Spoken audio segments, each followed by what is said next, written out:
అందరికీ నమస్కారం. నేను పూర్ణచంద్ర భార్య స్వప్న. నాకు స్వేచ్ఛ పూర్ణ ద్వారానే పరిచయం అయింది. రిలేషన్ ఉందని నాకు అసలు తెలీదు. ఈ రిలేషన్ గురించి కూడా నాకు తెలిసింది స్వేచ్ఛ ద్వారానే. తను నాకు ఫోటో పెట్టడం ద్వారా తెలిసింది. నేను పూర్ణని అడిగాను ఏంటిది అని చెప్పేసి అడిగితే చెప్పాడు. చెప్పినాక నాకు ఆయనకి గొడవలు స్టార్ట్ అయింది. అక్కడ నాకు ఇంకా తెలిసింది ఏంటంటే అక్కడ కూడా తనతో గొడవలు ఉంటున్నాయి అని చెప్పేసి అంటే ఇంకా నేను ఆయన ఎందుకు ప్రెజరైజ్ చేయాలి అని చెప్పేసి నేను ఆయనను వదిలేసాను. నేను మీడియా ముందుకు ఎందుకు వచ్చానంటే ఇప్పుడు స్వేచ్ఛ కూతురు మా ఆయన మీద నిందలేస్తుంది. ఆ నిందలు నేను చూసి తట్టుకోలేక నేను వచ్చాను బయటికి.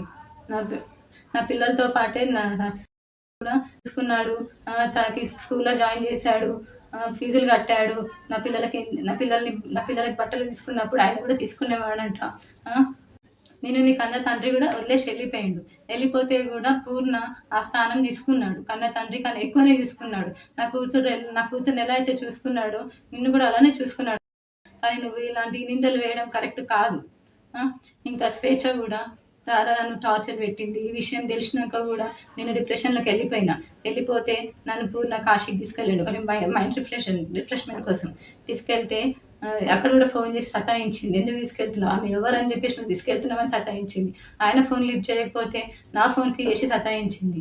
అసలు ఎక్కడికి తీసుకెళ్ళినా, ఫంక్షన్కి వెళ్ళినా, ఎక్కడున్నా కూడా నువ్వెందుకు ఆమెతో ఉంటున్నావు, నా దగ్గరకు వచ్చేసాయి అని చెప్పేసి చాలా బ్లాక్మెయిల్ చేసింది. ఎప్పుడు చూడండి స్లీపింగ్ పిల్స్ మింగడం. నాకు ఆడపిల్ల ఉంది. స్వేచ్ఛ కూతురు కూడా నా కూతురు లాగానే చూసుకున్నాడు. నాకు తెలియకుండా పిల్లలని ఆమె దగ్గరికి తీసుకొని వెళ్ళి ఆడిపిస్తుంటే వచ్చేవాడు. తర్వాత నాకు నా పిల్లలు చెప్పారనమాట, అమ్మ ఒక అక్క దగ్గరికి వెళ్ళి ఆడుకుంటున్నాను, ఒక ఆంటీ ఉన్నది, ఒక ఆంటీ నన్ను అమ్మ అని పిలవమని చెప్పింది అని చెప్పేసి నా కూతురు చెప్పింది. నా కూతురు చెప్తే నాకు తెలిసింది. తన వెనకాల ఎవరుండి చెప్పిస్తున్నారో కూడా నాకు తెలీదు. కానీ ఇవన్నీ చెయ్యొద్దు. మా ఆయన మీద నాకు నమ్మకం ఉంది. ఆయన అంత చెడ్డ మనిషి కానే కాదు. ఇంత చేరదీసిండు నిన్ను మీ మమ్మీని ఇంత చేరదీసినా కూడా నా బతుకుని మీ మమ్మీ ఏం చేసిందమ్మా, తీసుకుపోయి మమ్మల్ని రోడ్డు పాలు చేసేసింది.